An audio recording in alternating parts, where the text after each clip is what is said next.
तलावांचे शहर म्हणून ओळखल्या जाणाऱ्या ठाणे शहरामध्ये सालाबाद प्रमाणे यावर्षी देखील 11वा विहंग संस्कृती आर्ट फेस्टिवल 2025 साजरा होणार आहे।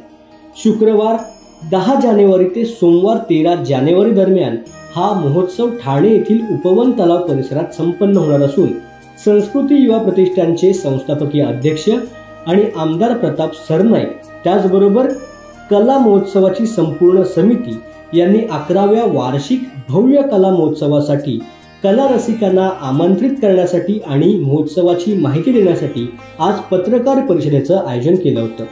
उपवन तलावाच्या भोवतालच्या जवळपास 15 एकरच्या देखण्या आणि प्रशस्त जागेमध्ये हा कला उत्सव साजरा होणार आहे।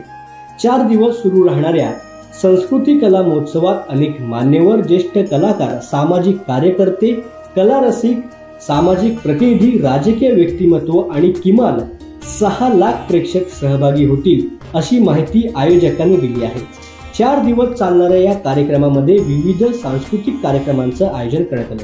यामध्ये प्रामुख्याने गायन, वादन, त्याचबरोबर वाघ्यामुरळी, दापू, किनकोरी नाती यांचं सादरीकरण, त्याचबरोबर lavani dance performance, hip hop, stand up comedy यांचं देखील सादरीकरण होणार असल्याची माहिती प्रताप सरनाईक यांनी दिली आहे।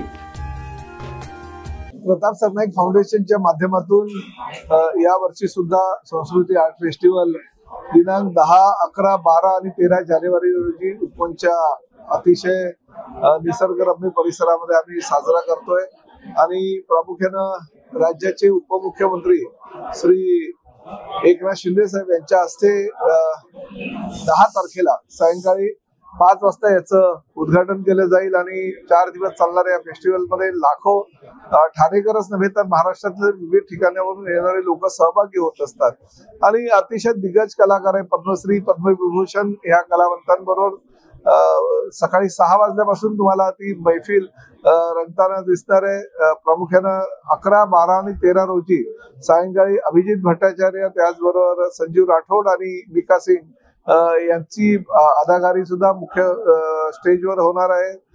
विविध स्टेजवर अनेक नामवंत कलाकारांचा परफॉर्मन्स होत असताना लहान मुलांसाठी वेगवेगळ्या प्रकारचे गेम्स, त्याप्रमाणे कार्यशाळा अशा सुद्धा आयोजित केलेल्या विविध प्रकारची चांगले साहित्य या ठिकाणी येणाऱ्या लोकांना त्या ठिकाणी मिळणार आहेत। विकत घेणार आहे पेंटिंगचं आम्ही एक्झिबिशन त्या ठिकाणी ठेवणार आहोत आणि दरवर्षी वेगवेगळ्या काहीतरी देण्याचा प्रयत्न आहे। प्रामुख्याने आपल्या देशाला स्वातंत्र्य होऊन 75 वर्ष पूर्ण झाली आणि ह्या ठाण्यामध्ये देशातले विविध राज्यातले लोक ज्या गुण्यागोविंदानं राहतात ती एक थीम घेऊन आम्ही लोकांच्या पुढे यावर्षी आमचा फेस्टिवलचा जो आयोजन आहे तो सादर करीत आहोत आणि आम्हाला निश्चित खात्री आहे की लाखो लोकांची गर्दीची दरवर्षी असते तशीच गर्दी या वर्षी सुद्धा या फेस्टिवलला होणार आहे। त्यामुळे मनोरंजनासाठी आणि विविध उपक्रम एक ठाणेकरांना मिळणार असल्यानं ह्या फेस्टिवलमध्ये आवर्जून सगळेजण हजेरी लावत असतात। ह्या मुख्यमंत्र्यांना आणि त्याचबरोबर उपमुख्यमंत्री श्री अजितदादा पवार आणि मुख्यमंत्री श्री देवेंद्रजी फडणवीस यांना सुद्धा आम्ही आमंत्रण देणार आहोत आणि दरवर्षीप्रमाणे निश्चितपणे ही मंडळी सुद्धा या ठिकाणी येतील। विविध क्षेत्रातील मान्यवर आम्ही या ठिकाणी आमंत्रण त्यांना देणार आहोत, ते सुद्धा येतील आणि त्याचबरोबर शिवगौरव पुरस्कार जो आहे तो शिवगौरव पुरस्कार सुद्धा फेस्टिवलच्या शेवटच्या दिवशी माननीय उपमुख्यमंत्री आणि मुख्यमंत्र्यांच्या हस्ते प्रदान केला जाईल।